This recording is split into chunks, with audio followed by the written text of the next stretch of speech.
सर्व शेतकरी बांधवांचे मनपूर्वक स्वागत आहे. उजनी धरणासंदर्भात शेतकरी बांधवांसाठी आनंदाची बातमी आहे. उजनी धरणाची आजची ताजी माहिती समोर आली आहे. 13 जुलै 2026 रोजी दुपारी 12 वाजेपर्यंत धरणातील उपयुक्त पाणीसाठा 51.50% पोहोचला आहे. धरणात एकूण 91.25 TMC पाणीसाठा असून उपयुक्त साठा 27.59 TMC आहे. दरम्यान दौंड नदीमधून 5,883 क्युसेक पाण्याची आवक सुरू आहे.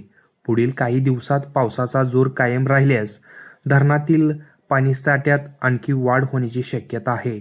हवामान खात्याने सुद्धा या महिन्याअखेरीस पावसाला सुरुवात होईल असे सांगितलेलं आहे.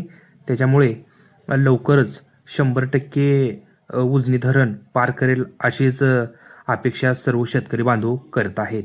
माहिती आवडल्यास व्हिडिओला लाईक करा, चॅनलला सबस्क्राईब करा आणि इतर शेतकरी बांधवांना सुद्धा शेअर करू शकता. धन्यवाद.